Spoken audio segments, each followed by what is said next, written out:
Hey, hello guys. Tim Craig here, Expert Power Wash, Milwaukee, Oregon. Hey, I wanted to go over a couple tips with you guys. Some of you guys may be slowing down in certain parts of the U.S. with all the snow and cold weather. This is a good time of year to just take a look at your equipment and just kind of go through all your hoses and connections and quick disconnects, check your O-rings, and get that stuff all freshened up for the spring and busy season this summer. Let me show you guys a couple things I'm working on. All right, guys. Right here is where I had my downstream injector hooked up. I'll show you guys this downstream injector.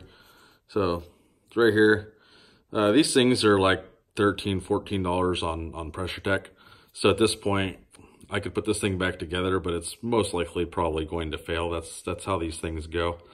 It was working good last time, but you can see in there, you see how gunked up that is? And then when I took this apart, the O-ring came out of it. So let me show you the O-ring. I don't know if you guys can see that, but let's see here. You see where it's all chewed up? This thing is not going to sit right in that quick disconnect. So let's see if I can get it into focus there. So this thing was all chewed up.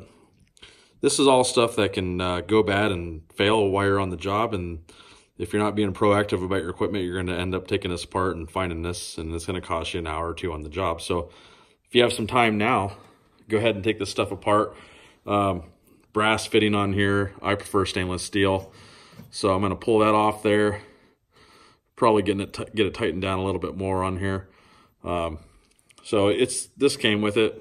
It's been on there since I bought it. So it's time to take that stuff off and freshen it all back up again. This is what I use to lubricate some of my fittings. It's Rem oil. Works good for guns, works good for pressure washing. So that's what I use. And then I'll show you this whip line too, guys. Look at this thing. Looking pretty rough. So I'm gonna go ahead and get that changed out too, and just a good time to go through and freshen up all your connections and get it ready for the next job. So hey, hope this helps, guys. Go ahead and like, subscribe, and I'll talk to you guys soon.